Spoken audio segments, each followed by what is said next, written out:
بسم اللہ الرحمن الرحیم۔ شہر اللہ المحرم، جسے محرم الحرام بھی کہا جاتا ہے۔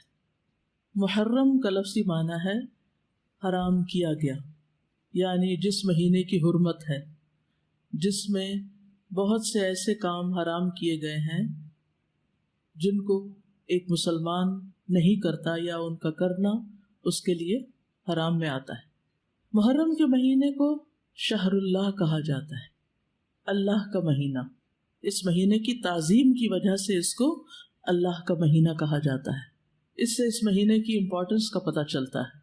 صحیح مسلم کی روایت میں آتا ہے، ابو ہریرہ رضی اللہ عنہ سے روایت ہے کہ رسول اللہ صلی اللہ علیہ وسلم نے فرمایا، رمضان کے بعد سب سے افضل روزے اللہ کے مہینے محرم کے ہیں۔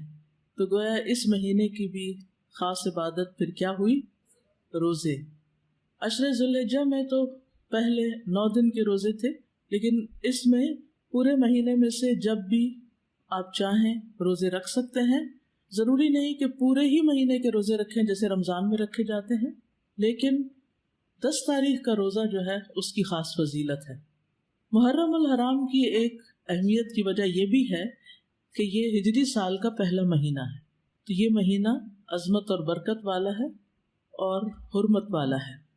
حسن بصری کہتے ہیں کہ بے شک اللہ نے سال کی ابتدا بھی حرمت والے مہینے سے کی اور اس کا اختتام بھی حرمت والے مہینے سے کیا، یعنی آغاز بھی حرمت سے، اختتام بھی حرمت پر۔ سال میں رمضان کے بعد اللہ کے ہاں محرم سے بڑھ کر عظمت والا کوئی مہینہ نہیں۔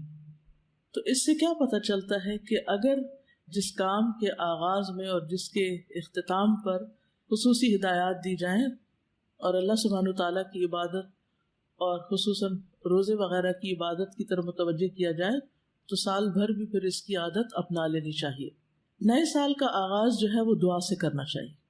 عبداللہ بن ہشام سے روایت ہے، وہ کہتے ہیں کہ جب مہینہ یا سال آتا تو رسول اللہ صلی اللہ علیہ وسلم کے صحابہ یہ دعا اس طرح سیکھتے جیسا کہ وہ قرآن سیکھتے، اللہم ادخلہ علینا بالامن والایمان والسلامت والاسلام وجوار من الشیطان ورضوان من الرحمن۔ اس کا معنی ہے، اے اللہ اس مہینے کو یا اس سال کو ہمارے اوپر امن اور ایمان، سلامتی اور اسلام کے ساتھ، شیاطین سے بچاؤ یا شیطان سے بچاؤ اور رحمان کی رضامندی کے ساتھ داخل فرما۔ محرم کا مہینہ چونکہ حرمت والا مہینہ ہے تو اس مہینے میں خاص طور پر آپس میں ایک دوسرے پر ظلم کی ممانعت ہے۔ قرآن مجید میں آتا ہے، ان عدت الشہور عند اللہ 12 شہرا فی کتاب اللہ یوم خلق السماوات والارض منها 4 حرم ذلک الدین القیم فلا تظلموا فیہن انفسکم۔ بے شک مہینوں کی گنتی اللہ کے نزدیک اللہ کی کتاب میں 12 مہینے ہیں، جس دن سے اس نے آسمانوں اور زمین کو پیدا کیا، ان میں سے 4 حرمت والے ہیں، یہی سیدھا دین ہے، سو ان میں اپنی جانوں پر ظلم نہ کرو۔ تو میسج کیا ہے؟ فلا تظلموا فیہن انفسکم، اپنے آپ پر یعنی ایک دوسرے پر ظلم نہ کرو۔ تو کیا نہیں کرنا اس مہینے میں؟ ظلم نہیں کرنا۔ ظلم کی کون سی شکلیں ہوتی ہیں؟ ظلم ہوتا ہے کسی کو اس کے حق سے محروم کرنا، کسی کا حق چھیننا، کسی کا حق مارنا۔ اس کا یہ مطلب نہیں کہ باقی مہینوں میں ظلم کر سکتے ہیں، اس کا مطلب یہ ہے کہ دوسرے مہینوں کی بنسبت ان حرمت والے مہینوں میں ظلم بہت بڑا گناہ اور بوجھ ہے۔ اگرچہ ظلم ہر حال میں بہت بڑا گناہ ہے، مگر اللہ جس کام کے گناہ کو چاہے بڑھا دے، جیسا کہ اللہ جس کام کے اجر کو چاہے بڑھا دے۔ یعنی وہی نماز ہوتی ہے، وہی صدقہ خیرات ہوتا ہے، لیکن عشرہ ذوالحجہ میں اس کا اجر کئی گنا بڑھ جاتا ہے۔ اسی طرح حرمت والے مہینوں میں ظلم کا گناہ جو ہے وہ زیادہ ہو جاتا ہے، اور یہ 4 مہینے خاص طور پر 1/3 آف دا ایئر خاص طور پر اس لیے اس کام کے لیے رکھا گیا اور اس کی شدت کا احساس دلایا گیا تاکہ لوگ اس کی پریکٹس کریں، کانشیس ہوں، اور خصوصی طور پر اس میں اپنے آپ کو ایسے گناہوں سے بچائیں تاکہ باقی سال بھی اس پر عمل کر سکیں۔ حدیث میں آتا ہے کہ ظلم حرام ہے۔ صحیح مسلم کی روایت ہے، نبی صلی اللہ علیہ وسلم نے فرمایا کہ اللہ عز و جل نے فرمایا، اے میرے بندو، میں نے اپنے اوپر ظلم کو حرام قرار دیا ہے اور میں نے تمہارے درمیان بھی ظلم کو حرام قرار دیا ہے، تو تم ایک دوسرے پر ظلم نہ کرو۔ جان، مال اور عزت کی حرمت کا پاس رکھنا ضروری ہے۔ ابو ہریرہ سے روایت ہے کہ رسول اللہ صلی اللہ علیہ وسلم نے فرمایا ایک مسلمان کی ہر چیز دوسرے مسلمان پر حرام ہے، اس کا خون، اس کا مال، اس کی عزت و آبرو۔ تو اس سے کیا پتہ چلتا ہے کہ ہمیں دوسروں کا احترام کرنا ہے، ان کے مال کو ان کی مرضی کے بغیر استعمال نہیں کرنا، اگر کسی سے کچھ قرض لیا ہے یا کسی سے کسی چیز کا وعدہ کیا ہے تو اس کو پورا کرنا ہے۔ اسی طرح عزت و آبرو کہ کسی کی غیبت، چغلی، طعن و تشنیع اور بلا وجہ دوسروں کو اذیت دینا، اس سے بھی بچنا ہے۔ یعنی اس کا یہ مطلب نہیں باقی دنوں میں غیبت حرام نہیں، لیکن ان دنوں میں خصوصی طور پر اس سے بچنے کی پریکٹس کرنا ہے، کیونکہ اس میں ایسے کاموں کا گناہ اور زیادہ بڑھ جاتا ہے۔ ابو ہریرہ رضی اللہ عنہ سے مروی ہے کہ نبی کریم صلی اللہ علیہ وسلم نے فرمایا مسلمان وہ ہوتا ہے جس کی زبان اور ہاتھ سے دوسرے مسلمان محفوظ رہیں، اور مومن وہ ہوتا ہے جس کی طرف سے لوگوں کو اپنی جان اور مال کا امن ہو۔ مومن کون ہے؟ کہ جس کی طرف سے انسان کو اپنی جان اور مال کا امن، کہ مجھے اس سے کوئی خطرہ نہیں، نہ میری جان کو خطرہ ہے اس سے اور نہ میرے مال کو، میں جہاں چاہوں بیگ رکھ دوں اس میں سے کوئی کچھ نہیں نکالے گا۔ تو جو کسی کی کوئی چیز دیکھ کے بھی اس کی ہاتھ کی ریچ میں بھی ہونے کے باوجود اس سے پرہیز کرتا ہے، یہ دراصل اس کے ایمان کی وجہ سے۔ ابن عمر سے روایت ہے نبی صلی اللہ علیہ وسلم نے فرمایا سب سے بڑے گناہ یہ ہیں وہ آدمی جس نے ایک عورت سے شادی کی، اس سے اپنی حاجت پوری کی، پھر اسے طلاق دے دی اور اس کا حق کے مہر ہڑپ کر لیا، مہر ہی نہیں دیا اس کو۔ تو بیوی کو اس کا مہر نہ دینا یہ بھی ظلم کی ایک قسم ہے، کہ اس کو نان نفقہ نہ دینا اور اس کا حق ادا نہ کرنا۔ دوسرا وہ آدمی جس نے کسی کو مزدوری پر لگایا اور اس کی اجرت خود نکل گیا۔ ایسے بہت سے واقعات ہمارے ملک میں بہت عام ہیں کہ کام کرا کے کسی کو کام پہ رکھ کے مہینے کے بعد اس کو چھٹی کرا دینا، اس کو اس کا حق نہ دینا۔ ویسے مزدوروں کو کسی بھی کام پہ لگا کے ان کو یا حق دینا ہی نہ یا پورا نہ دینا، یہ بھی ظلم کی شکل ہے۔ تیسرا وہ آدمی جس نے کسی چوپائے کو بے فائدہ قتل کر دیا، یعنی جانوروں کے بھی حقوق ہیں، ان کو بھی بلا وجہ نہیں مار سکتے آپ، ایک شغل تماشے کے طور پر۔ عبداللہ بن صائب رضی اللہ عنہ ابن یزید سے روایت ہے کہ وہ اپنے والد سے اور وہ عبداللہ کے دادا سے روایت کرتے ہیں، انہوں نے رسول اللہ صلی اللہ علیہ وسلم کو فرماتے ہوئے سنا، تم میں سے کوئی شخص اپنے بھائی کی کوئی چیز ہرگز نہ لے، نہ مذاق میں نہ حقیقتاً۔ بعض اوقات ہوتا ہے نا فرینڈ شپ ہوتی ہے اور ایک دوسرے سے کافی فرینک ہوتے ہیں، تو ہم سمجھتے ہیں کہ اب اس فرینکنس کے بعد ہمیں حق حاصل ہو گیا کہ ہم دوسرے کی چیز میں سے جب جو چاہیں نکال لیں، اس کا بیگ کھولیں، اس میں سے پین نکال لیں، کوئی کھانے کی چیز ہے تو وہ اٹھا کے کھا لیں۔ نہیں، یہ سب حرام ہے، چاہے ایک سوئی کیوں نہ ہو، اور خاص طور پر اگر کوئی کسی کا حق ظلمن چھین لیتا ہے قسم کھا کر، جھوٹی قسم کھا کر، تو خواہ پیلو کی ایک شاخ ہی کیوں نہ، ایک مسواک، اگر اتنی سی چیز بھی کوئی کسی کی ظلمن چھینتا ہے تو قیامت کے دن اس کے لیے آگ ہے۔ تو بغیر کسی کی مرضی کے، اجازت کے، خوشی کے کوئی چیز نہیں لینی چاہیے، نہ مذاق میں نہ حقیقت میں۔ اچھا بعض اوقات ایسا ہوتا ہے نا، مثلا کسی نے کوئی انگوٹھی پہنی ہوئی ہے، کوئی زیور پہنا ہوا ہے، اچھا ذرا دکھانا مجھے، میں ذرا پہن کے دیکھوں کیسی لگتی ہے، اچھا پہن ہی دیکھے، مجھے تو بہت اچھی لگی، اچھی لگ رہی ہے نا، چلو تھوڑے دن میں پہن لیتی ہوں۔ ایسے نہیں کر سکتے آپ۔ مسلمان کی عزتوں کا پاس رکھنا۔ انس بن مالک کہتے کہ رسول اللہ صلی اللہ علیہ وسلم نے فرمایا جب مجھے میرے رب عز و جل نے معراج عطا کی تو اس رات میں ایک قوم پر میں گزرا، ان کے ناخن تانبے کے تھے، وہ ناخنوں سے اپنے چہرے اور سینے کھرچ رہے تھے۔ میں نے کہا یہ کون لوگ ہیں اے جبریل؟ انہوں نے فرمایا یہ وہ لوگ ہیں جو لوگوں کا گوشت کھاتے ہیں، ان کی عزت و آبرو کے درپے رہتے ہیں۔ یعنی چاہے سامنے کسی کی بے عزتی کرنا بلا وجہ خواہ میں یا کسی کی پیٹھ پیچھے، تو کسی کی بھی عزت کے ساتھ کھیلنا جو ہے اپنے آپ کو نقصان دینا ہے۔ عبد الرحمن بن غنم سے مرفوعاً مروی ہے کہ اللہ کے بہترین بندے وہ ہوتے ہیں جنہیں دیکھ کر اللہ یاد آ جائے، اور اللہ کے بدترین بندے وہ ہوتے ہیں جو چغل خوری کرتے ہیں، دوستوں کے درمیان جدائی ڈالتے ہیں، باغی، بیزار اور متعنت ہوتے ہیں، سرکش ہوتے ہیں۔ اسی طرح ابو ہریرہ کہتے ہیں کہ نبی صلی اللہ علیہ وسلم نے فرمایا بنی آدم کے اعمال ہر جمعرات کو پیش کیے جاتے ہیں، لیکن کسی قطع رحمی کرنے والے کے اعمال قبول نہیں کیے جاتے، یعنی رشتوں کو کاٹنے والے، رشتوں کے ساتھ ظلم اور زیادتی کرنے والے کے اعمال نہیں۔ تو ہمیں ان مہینوں میں خاص طور پر حقوق العباد کا خیال رکھنا ہے، یہ حقوق العباد کی ادائیگی کے مہینے ہیں۔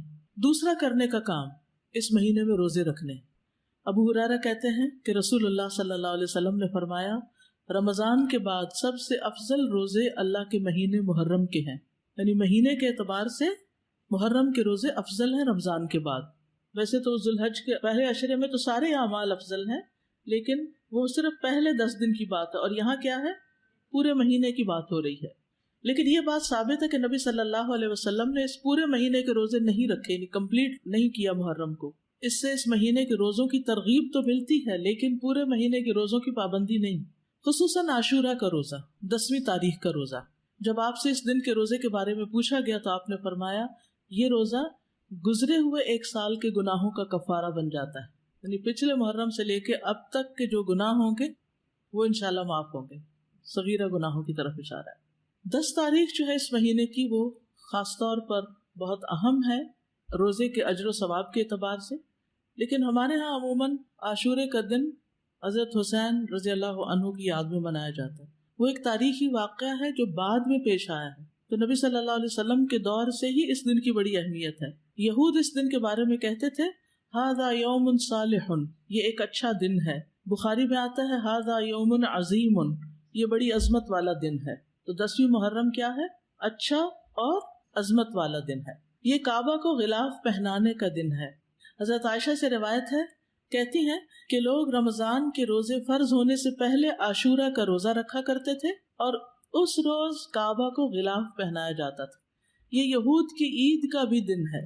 ابو موسیٰ سے روایت ہے، یہ صحیح مسلم کی روایت ہے، وہ کہتے ہیں کہ اہل خیبر یوم عاشورہ کا روزہ رکھتے تھے، وہ اسے عید کا دن قرار دیتے، اور اس دن اپنی عورتوں کو زیورات اور بہترین لباس پہناتے۔ تو رسول اللہ صلی اللہ علیہ وسلم نے فرمایا تم بھی اس دن روزہ رکھا کرو، یعنی وہ لوگ عید مناتے ہیں تو تم کیا کرو؟ روزہ رکھو۔ اللہ کے رسول صلی اللہ علیہ وسلم نے اس کے بارے میں فرمایا یقیناً عاشورہ اللہ کے دنوں میں سے ایک دن ہے، یعنی خاص دنوں میں سے ہے، تو جو چاہے اس دن روزہ رکھے، جو چاہے چھوڑ دے، یعنی نفلی روزہ ہوگا، فرض نہیں ہے۔ رمضان کے روزے فرض ہونے سے پہلے یہ فرض تھا۔ ابن عباس سے روایت ہے، وہ کہتے ہیں کہ میں نے نبی صلی اللہ علیہ وسلم کو نہیں دیکھا کہ عاشورہ کے دن اور رمضان کے مہینے کے علاوہ کسی دن کو افضل سمجھ کر آپ نے اس دن کا روزہ رکھا ہو، یعنی اس دن کو افضل سمجھا۔ اب آپ کہیں گے کہ وہ جو 9 ذی الحج والی بات ہے کہ وہ 2 سال کے گناہوں کی معافی ہے، تو اس دن آپ حج کر رہے تھے، اور حج کرنے والے 9 تاریخ کو روزہ نہیں رکھتے۔ یہ نجات کا دن اور شکر کے روزے کے طور پر یہود کے ہاں مشہور تھا۔ جب نبی صلی اللہ علیہ وسلم مدینہ آئے تو وہاں کے لوگ ایک دن یعنی عاشورہ کا دن روزہ رکھتے۔ ان لوگوں نے بتایا یہ بڑی عظمت والا دن ہے، اسی دن اللہ تعالیٰ نے موسیٰ علیہ السلام کو نجات دی۔ قرآن مجید میں پڑھا نا آپ نے، وَإِذْ نَجَّيْنَاكُم مِّنْ آلِ فِرْعَوْنَ يَسُومُونَكُمْ سُوءَ الْعَذَابِ يُذَبِّحُونَ أَبْنَاءَكُمْ وَيَسْتَحْيُونَ نِسَاءَكُمْ وَفِي ذَلِكُمْ بَلَاءٌ مِّن رَبِّكُمْ عَظِيمٌ۔ تو اس کے شکر میں موسیٰ علیہ السلام نے اس دن روزہ رکھا، یعنی سب سے پہلے موسیٰ علیہ السلام نے یہ روزہ رکھا۔ آپ نے فرمایا میں موسیٰ سے ان کی نسبت زیادہ قریب ہوں، یعنی یہ پیغمبروں کی اطاعت نہیں کرتے اور ان کا حق ادا نہیں کرتے، موسیٰ علیہ السلام مجھ سے زیادہ قریب ہیں۔ تو آپ نے خود بھی اس دن کا روزہ رکھنا شروع کیا اور صحابہ کو بھی اس کا حکم دیا۔ دور نبوی میں بچے بھی عاشورہ کا روزہ رکھتے تھے۔ ربیہ بنت معوذ سے روایت ہے کہ نبی صلی اللہ علیہ وسلم نے عاشورہ کی صبح انصار کے گاؤں میں کہلا بھیجا، جس نے صبح اس حال میں کی ہو کہ روزے سے نہ ہو تو وہ اپنا باقی دن پورا کر لے، یعنی درمیان میں بھی روزے کی نیت کی جا سکتی ہے، نفلی روزے کی، اور جو شخص روزہ دار ہو تو وہ روزہ رکھے، یعنی جسے نیت کر لی وہ پورا کرے۔ ربیہ کہتے ہیں کہ اس کے بعد ہم لوگ خود بھی روزہ رکھتے اور اپنے بچوں سے بھی رکھواتے، ہم انہیں اون کا ایک کھلونا دے کر بہلائے رکھتے، جب کوئی کھانے کے لیے روتا تو وہی دے دیتے، یہاں تک کہ افطار کا وقت آ جاتا۔ یہ تربیت ہے نا، ٹریننگ ہے۔ اس دن کا روزہ جو ہے یہ مستحب ہے۔ جابر کہتے ہیں کہ رسول اللہ صلی اللہ علیہ وسلم ہمیں عاشورہ کا روزہ رکھنے کا حکم دیتے، ہمیں اس کی ترغیب دیتے اور اس موقع پر ہماری نگرانی فرماتے، یعنی رکھا ہے کہ نہیں۔ اس کے بعد جب رمضان کے روزے فرض کر دیے گئے تو آپ نے ہمیں نہ حکم دیا نہ منع کیا، اور نہ اس موقع پر ہماری نگرانی کی، یعنی نفلی روزہ ہو گیا، مستحب ہو گیا۔ حضرت عائشہ سے روایت ہے کہ جاہلیت کے ایام میں عاشورہ کے دن کا روزہ رکھا جاتا تھا، جب اسلام آ گیا تو اب جو چاہے اس کا روزہ رکھ لے اور جو چاہے اسے چھوڑ دے، لیکن نبی صلی اللہ علیہ وسلم نے 2 دن کے روزے کا ارادہ کیا، 9 اور 10 کا۔ عبداللہ بن عباس کہتے ہیں جب رسول اللہ صلی اللہ علیہ وسلم نے یوم عاشورہ کا روزہ رکھا اور اس کا روزہ رکھنے کا حکم دیا تو صحابہ نے عرض کی اللہ کے رسول یہی دن ہے جس کی یہود و نصارہ تعظیم کرتے ہیں۔ اس پر رسول اللہ صلی اللہ علیہ وسلم نے فرمایا جب آئندہ سال ہوگا تو اگر اللہ نے چاہا تو ہم 9ویں دن روزہ رکھیں گے۔ کہا اس کے بعد آئندہ سال نہیں آیا کہ رسول اللہ صلی اللہ علیہ وسلم وفات پا گئے۔ تو افضل کیا ہے 2 دن کا رکھ لیا جائے 9 اور 10 کا. اور 9 محرم جو ہے بعض کے نزدیک 9 اور بعض 10 دونوں کو عاشورہ کا دن بھی کہا جاتا ہے. پہلا عشرہ ہے نا، اس میں بعض کہتے ہیں 10 اور 11 بھی رکھ سکتے ہیں، لیکن یہ کہ 11 تاریخ کے روزے کی روایت ضعیف ہے. اصل میں 9 اور 10 ہی ہے. ابن القیم کہتے ہیں کہ ابن عباس کا یہ کہنا تم محرم کا چاند دیکھو تو گنتے رہو اور 9ویں تاریخ کے دن کی صبح روزے کی حالت میں کرو. تو اس سے مراد یہ نہیں کہ عاشورہ 9ویں تاریخ کو کہتے ہیں، بلکہ ان کی مراد یہ ہے کہ 10ویں سے پہلے 9ویں کا روزہ بھی رکھو، کیونکہ آپ نے فرمایا تھا کہ اگر میں زندہ رہا تو روزہ رکھوں گا. تو یہ ایک طرح سے آپ کی سنت ہو گئی، کیونکہ آپ نے اس کے بارے میں خود صحابہ کو ترغیب دلائی. اور یہ جو الفاظ ہیں نا سلسلۃ الاحادیث الضعیفہ کے، کہ اگر میں زندہ رہا تو یوم عاشورہ سے 1 دن پہلے یا 1 دن بعد میں روزہ رکھنے کا حکم دوں گا، یہ روایت ان الفاظ سے منکر ہے، یعنی اس کا انکار کیا گیا ہے، اس کی سند ضعیف ہے. اسی طرح ابن عباس کا بھی ایک قول ہے جو نبی صلی اللہ علیہ وسلم سے وہ روایت کرتے ہیں کہ آپ نے فرمایا یہود کی مخالفت کرو اس طرح کہ 1 دن پہلے یا بعد کا روزہ رکھو، تو اس کی سند ضعیف ہے، تو اس لیے بعد والا نہیں. ابن تیمیہ رحمہ اللہ کہتے ہیں صحیح بات تو یہ ہے کہ 9 اور 10 دنوں کا روزہ رکھنا مستحب ہے، کیونکہ آپ کا آخری حکم یہی تھا کہ اگر میں اگلے سال زندہ رہا تو 9ویں کا بھی ساتھ رکھوں گا. ویسے تو پورے مہینے میں روزے رکھ سکتے ہیں، آپ چاہیں تو 11ویں کا ساتھ رکھ لیں، 3 اکٹھے رکھ لیں، لیکن وہ جو ہے نا فضیلت والی بات اور مستحب ہونے والی بات وہ 9 ہی کی ہے. تو اب آپ کو بات سمجھ آ گئی کہ 9 تاریخ کا جو روزہ ہے وہ نہ رکھا تو پھر اجر سے محرومی ہو سکتی. تو احتیاط کا تقاضا یہی ہے کہ 9 کا رکھا جائے ساتھ. ٹھیک ہے. وآخر دعوانا ان الحمد للہ رب العالمین. السلام علیکم ورحمۃ اللہ وبرکاتہ.